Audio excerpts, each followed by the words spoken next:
Buenas noches, profesora. Soy la alumna Mayor Elizabeth Octo Espinosa, representante del Grupo 1. Y el día de hoy les voy a hablar acerca de la casación 928-2016 de la responsabilidad civil extracontractual en la Valleque. ¿Quiénes son las partes involucradas? La demandante Fanny y los demandados Municipalidad Distrital de Pomahuaca y Eli Reyes González. ¿Qué es lo que sucede? El 27 de enero del 2008, Eli conduce en estado de ebriedad y sin usar el SOAT. Choca contra una mototaxi, lo que causa un accidente que le costó la vida al esposo de la demandante llamado Pepe, y también hiere a la demandante y a sus dos menores hijos de 4 y 1 año. Eh, mientras la demandante y sus hijos están luchando por una indemnización en la vía civil, en el 2008 se inicia un proceso penal contra Eli Reyes González por el delito de lesiones culposas graves seguidas de la muerte del esposo de la demandante y también lesiones culposas graves de la demandante y sus dos menores hijos. Entonces, en el 13 de octubre del 2009 se da la sentencia de la demanda penal, donde se ordena que el demandado cumpla con 4 años de pena privativa de libertad, inhabilitación para conducir durante 1 año y una reparación civil de 10.000 soles a los herederos legales del fallecido, 2.000 soles a Byron, el hijo menor de 4 años, y 6.000 soles para la demandante. Esta reparación civil lo que buscaba era compensar a las víctimas por los daños sufridos. En el 2008, la demandante presenta una demanda, interpone una demanda hacia la Municipalidad Distrital de Pomahuaca y a Eli Reyes González por un total de 2 millones por el lucro cesante, daño emergente, daño a la persona, daño moral y costos del proceso. Entonces, en la sentencia de primera instancia, en el 23 de septiembre del 2014, se declara fundada en parte la demanda y se ordena el pago de una indemnización. Al no estar de acuerdo con esta decisión, los demandados apelan. Entonces, el 4 de septiembre del 2015 se da la sentencia de segunda instancia, donde se revoca gran parte de la sentencia de primera instancia. Al no estar de acuerdo con esta decisión, la demandante interpone un recurso de casación ante la Corte Suprema, diciendo que la sala penal se había equivocado a revocar la sentencia de primera instancia.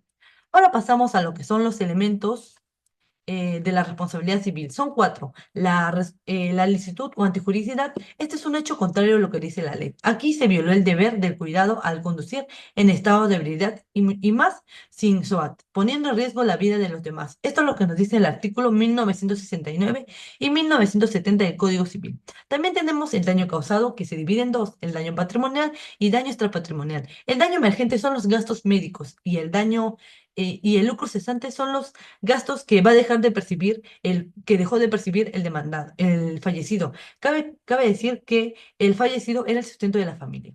Por otro punto tenemos el daño extrapatrimonial. Aquí es el daño moral, el daño a los sentimientos, y otra parte es el daño a la persona. Aquí se trunca el daño al proyecto de vida. Otro punto es la relación de causalidad. Aquí es el hecho es la causa directa del daño. Aquí es la causa, la conducta negligente del demandado al incrementar el riesgo inherente del vehículo fue la causa directa del accidente y de los daños que causó a las víctimas. Otro punto y último punto es los factores de atribución. Aquí se basa en la responsabilidad objetiva. De acuerdo al artículo 1970, establece que eh, el que hace una culpa por dolo, no, el que daña por un bien riesgoso o actividad riesgosa, tiene derecho a indemnizar. También tenemos otro punto que son los elementos probatorios que decidieron la existencia y cuantificación del daño moral. El primer punto es la naturaleza y gravedad de las lesiones. Aquí se basa en la muerte del papá, que causa un inmenso dolor a la esposa y también a los hijos. También hay lesiones físicas a la demandante y a sus hijos.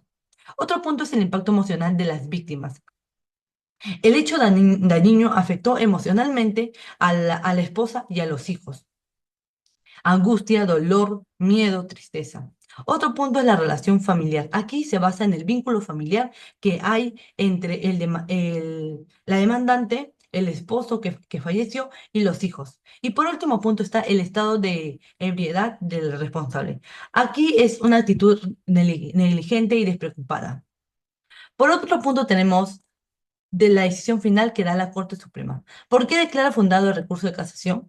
La Corte Suprema declara fundado el recurso de casación porque argumentó que la Sala Penal no aplicó la responsabilidad objetiva por el riesgo creado, porque el riesgo creado fue el vehículo.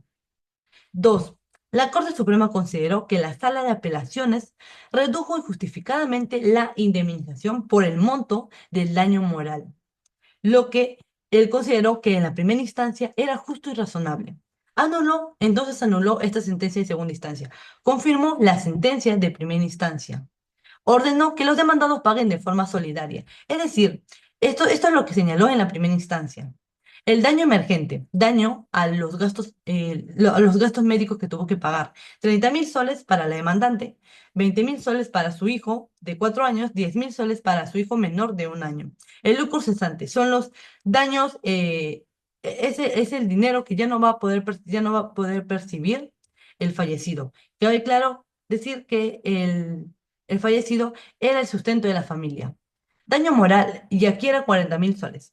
El daño moral y el daño a la persona, daño a los sentimientos y daño a truncar el proyecto de vida. Aquí son 50.000 soles al agraviado Pepe Augusto Pérez Meras, quien falleció. Por último, tenemos la crítica constructiva. El fallo protege adecuadamente a las víctimas, pero faltó una fundamentación más clara sobre la cuantificación del daño moral, lo que habría dado mayor transparencia y previsibilidad a la decisión. Muchas gracias.